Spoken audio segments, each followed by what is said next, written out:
दुनियाई क्रिकेट का सबसे बड़ा मार्का पाक भारत टाकरे के लिए दुबई का मैदान सज गया। शायकीन क्रिकेट का कल का बेसब्री से इंतजार। बारिश मैच का मजा खराब कर सकती है। बारिश की पेशगोई कर दी गई। इतवार को दुबई में बारिश भी हो सकती है। मुतअद्दिद शायकीन ये सवाल भी पूछ रहे हैं। पाकिस्तान और भारत के दरमियान दुबई में होने वाले मैच पर बारिश के खतरात बरकरार हैं। मुत्तहिदा अरब इमारात के महकमा मौसमियात के मुताबिक इतवार की रात और पीर की सुबह जुज़वी तौर पर अबरालूद मौसम और हल्की बारिश का इम्कान है।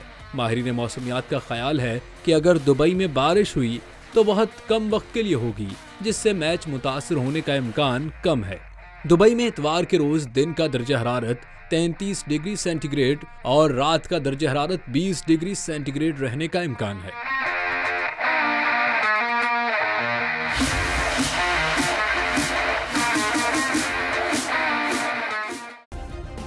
सब्सक्राइब करें और बेल दबाएं ताकि कोई खबर रह न जाए।